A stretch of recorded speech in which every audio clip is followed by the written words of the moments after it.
Merci.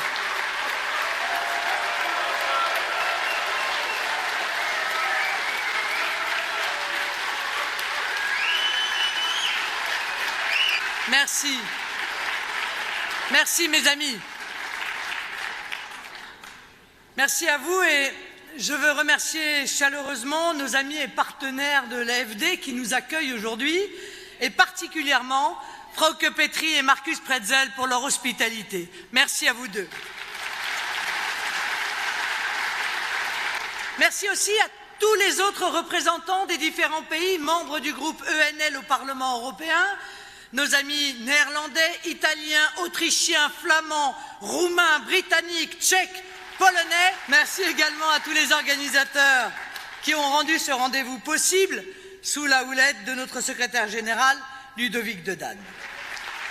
Je l'ai déjà dit en France, mais le constat se répète partout ailleurs en Europe. Nous vivons la fin d'un monde et la naissance d'un autre. Plein d'espoir et d'opportunités nouvelles. Nous vivons le retour des États-nations que le mondialisme avait tenté de faire disparaître. Depuis 10 ans, depuis les premiers référendums en France, aux Pays-Bas, puis en Irlande, on sentait venir la révolte des peuples de l'Europe contre un pouvoir non élu qui prétendait se passer de la démocratie.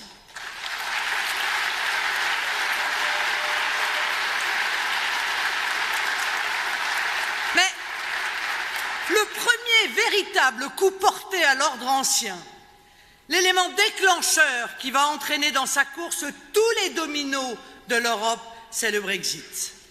Un peuple souverain a décidé de se passer de l'accord des puissants pour décider par lui-même de son destin.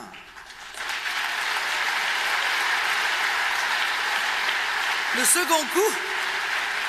second coup n'a pas tardé. L'élection de M. Trump à la présidence des États-Unis a mis les partisans du néolibéralisme dans un embarras encore plus grand.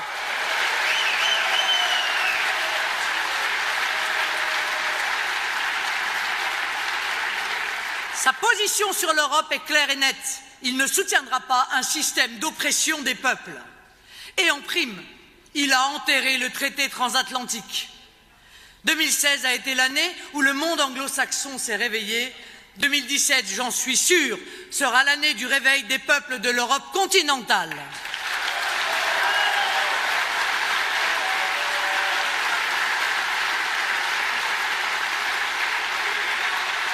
Ce n'est plus une question de possibilité, c'est une question de temps. Mais nos élites ne voient pas ce changement du monde. Elles le refusent. Et tout est fait en Europe, dans chacun de nos pays, pour bloquer cette évolution qui est pourtant irréversible. L'Union européenne est devenue une religion dont ils sont les prêtres. Ils ne peuvent plus réfléchir en dehors d'elle. Ils excommunient toute pensée différente. Ils interdisent toute critique de leur système. Ce sont les vrais dogmatiques, ce sont les vrais antidémocrates.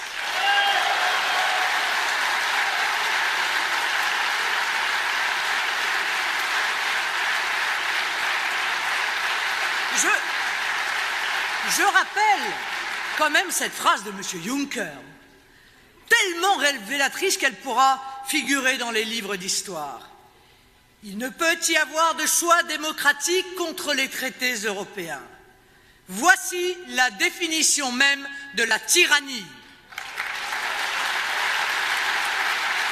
Le peuple allemand, le peuple italien, le peuple espagnol, tous les peuples d'Europe sont soumis à une tyrannie. Cette tyrannie passe aussi par une guerre de l'information. Il faut empêcher à tout prix les peuples de communiquer entre eux. D'où l'importance de nos rencontres. Enfin, les peuples se parlent.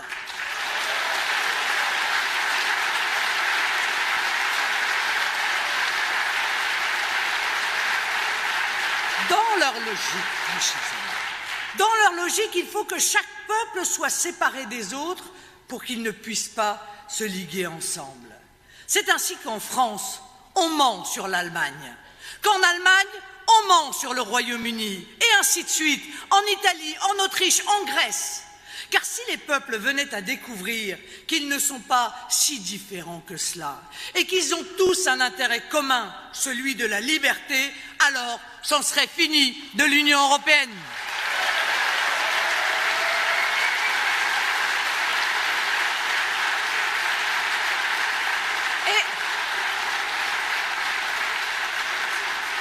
C'est justement ce qui est en train d'arriver.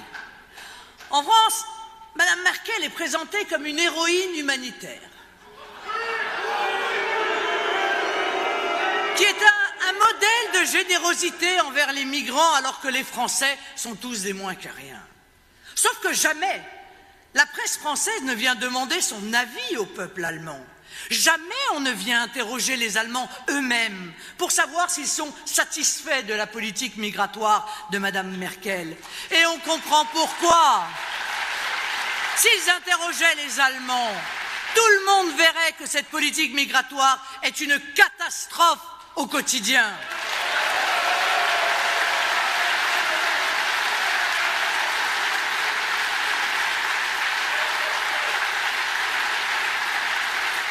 Je salue le courage de l'AfD qui ose défier le gouvernement allemand sur ce sujet.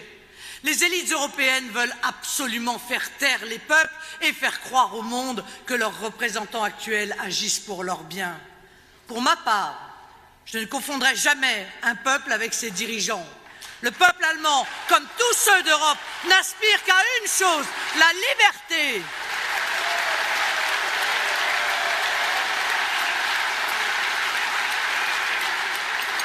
La liberté et la sérénité, pouvoir vivre en paix, décider soi-même de son futur.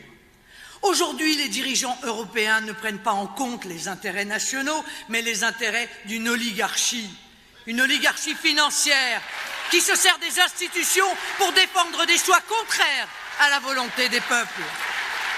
Ce ne sont pas les Allemands qui veulent l'accueil des migrants. C'est le grand patronat allemand qui nuit d'ailleurs aux petites et moyennes entreprises.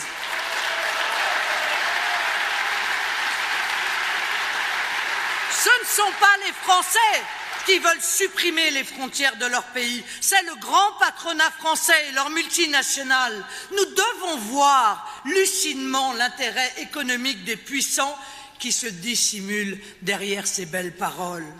Car si l'on s'arrête une seconde sur l'immigration, on peut dire une chose qui vaudra dans tous les pays d'Europe. Nous avons largement, très largement même fait preuve de solidarité en ce domaine. Et il est temps, plus que temps, que cela s'arrête.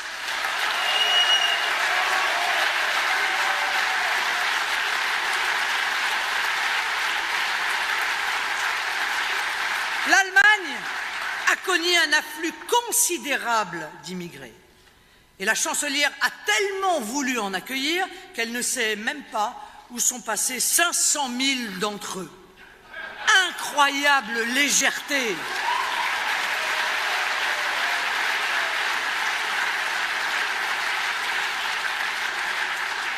En France, on voudrait nous faire croire que le phénomène des migrants est marginal. Mais qui sait si les migrants disparus des radars en Europe ne sont pas déjà partis en France?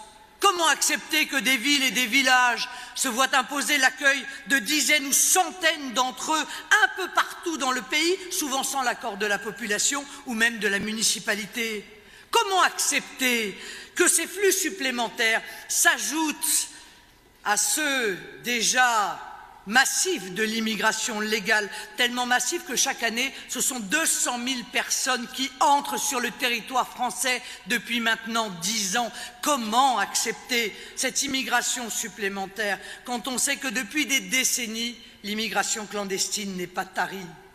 L'immigration a un coût considérable qui pèse sur les budgets sociaux.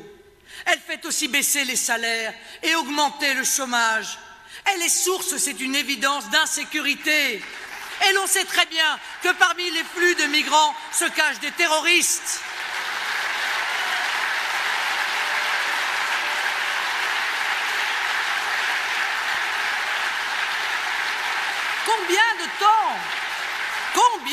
temps allons-nous en France, en Allemagne et dans tous les autres pays soumis à la folie de Schengen continuer ainsi à ne pas protéger nos frontières? Il n'y a pas, mes chers amis, dans l'Union européenne que le seul problème de l'immigration. Il y a aussi le problème, l'immense problème posé par la monnaie unique, qui oblige chacun des pays membres de la zone euro à avoir la même politique économique. Je ne dis pas qu'il faille pour chaque pays quitter la zone euro. C'est un choix souverain. C'est un choix souverain à faire qui doit être respecté dans chaque nation. Mais il faut laisser la possibilité à chaque pays, s'il le souhaite, d'en sortir.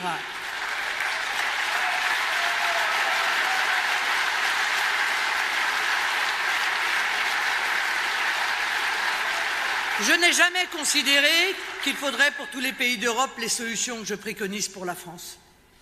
Je dis simplement que chaque pays doit réfléchir librement à son intérêt et permettre à son peuple de prendre la décision qui lui semble la meilleure. Et si pour certains pays, il peut y avoir des avantages perçus à rester dans la zone euro, pour d'autres, il devient de plus en plus évident que c'est le contraire. Pour la France, la monnaie unique est un instrument à détruire l'économie. Malgré toutes les stratégies mises en place pour sauver l'euro, comme instrument obligé pour tous, pour le rafistoler, pour le faire tenir tant bien que mal, la profonde diversité des peuples européens et de leurs économies propres revient au galop. Il y a derrière le mot peuple un tissu social particulier, des traditions familiales particulières. Il y a une langue, il y a une histoire. En somme, un peuple a une certaine épaisseur, une épaisseur qui n'est ni compressible, ni interchangeable.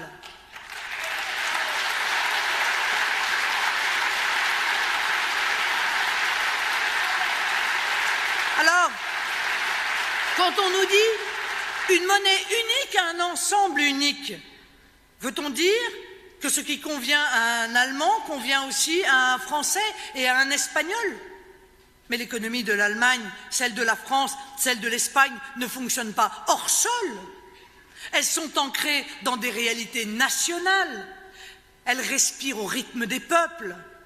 Nier cette diversité, comme le fait l'idée même d'une monnaie unique imposée à tous, c'est faire violence à l'Europe.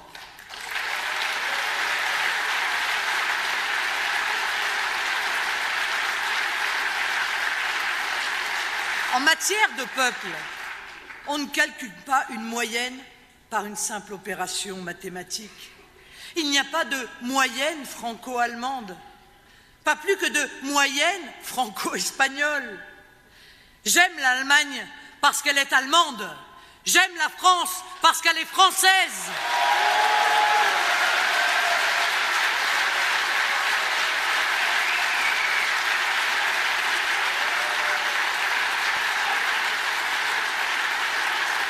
Je n'aime pas une chimère qui aurait comme ce monstre légendaire un corps allemand avec une queue grecque et 3 têtes, l'une française, l'autre espagnole et la dernière italienne.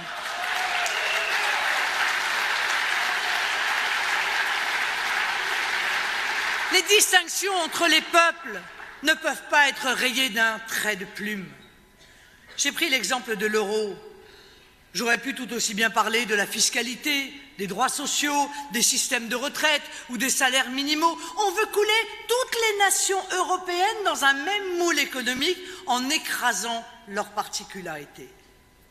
Si réforme il doit y avoir, elle ne peut avoir lieu que dans le cadre national, là où il existe un peuple unique et sur lequel il est possible d'agir de manière cohérente.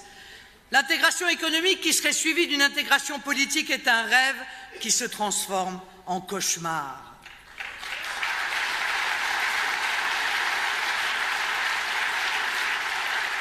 Nous le voyons donc à la fois dans les politiques migratoires, mais aussi dans les politiques économiques. Il n'y a plus de liberté quand il n'y a plus de souveraineté, c'est-à-dire de capacité à décider par nous-mêmes des choix à faire pour son pays.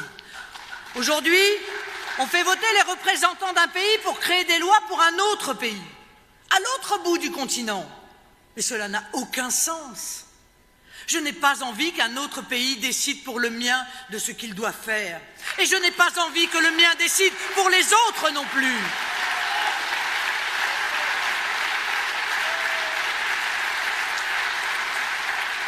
C'est pour cela que notre groupe parlementaire a avant tout pour but de redonner un maximum de liberté à chaque nation et il a toujours travaillé en ce sens. Maintenant, il faut que nous passions à l'étape suivante. L'étape où nous ne nous contentons plus d'être une minorité au Parlement européen. L'étape où nous serons majoritaires dans les urnes à chaque élection.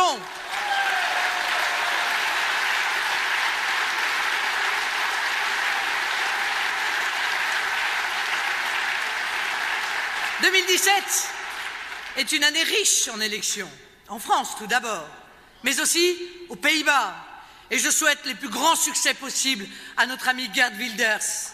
Ici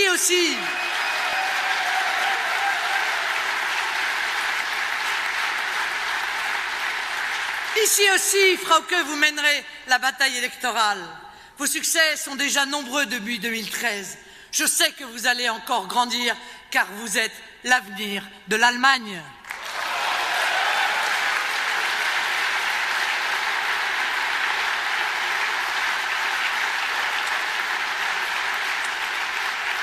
Ces succès pourraient changer la face de l'Europe. Si nous arrivons au pouvoir dans chacun des pays de l'Union, nous pourrons organiser en concertation un abandon raisonné de l'ancien monde, où chacun y trouvera son plus grand intérêt. Je veux que cette transition se passe le plus sereinement possible. Mais si seulement l'un d'entre nous arrive à ses fins, il portera l'espoir des autres. N'envisageons pas ce scénario, nous y arriverons tous.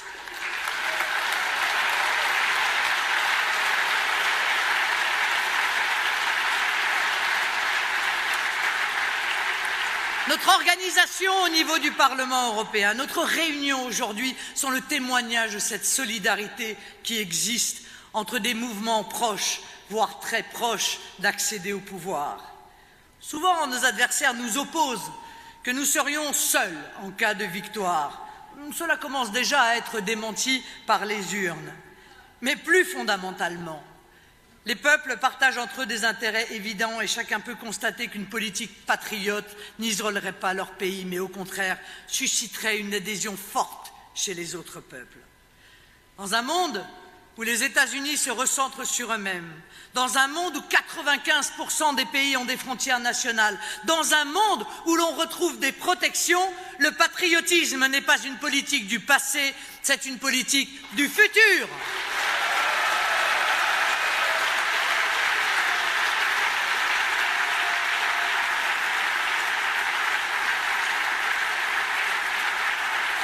À partir du moment où nous abandonnerons la prison de l'Union européenne, nous verrons renaître la diversité des cultures et des nations qui la composent.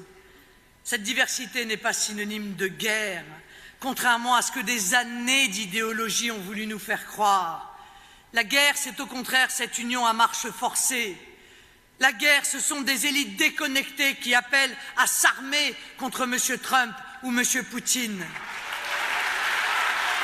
Le peuple différent, ce n'est pas le peuple ennemi. Le peuple différent, c'est celui avec lequel je vais tisser des liens. Avec l'Union européenne, les liens ne sont pas tissés, ils sont subis. L'euro ne nous lie pas, il nous ligote. Un projet qui s'oppose par la force aux aspirations des peuples n'est pas un projet viable.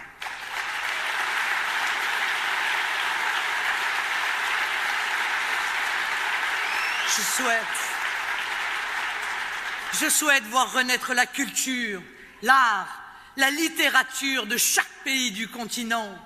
Je souhaite voir renaître son économie, son inventivité, son génie national. Aujourd'hui, l'Union européenne nous défait de nos cultures. Elle est une force de stérilisation. Je suis certaine que la libération des peuples ira de pair avec une véritable renaissance de l'Europe où nous verrons fleurir des langues, notamment aujourd'hui écrasées.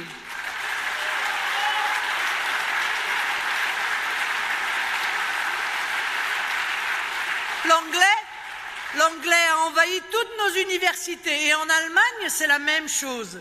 Nos amis britanniques n'y sont pour rien. Eux, pour qui l'anglais est une langue maternelle. C'est la lâcheté de nos propres élites qui a permis cette capitulation de chaque culture.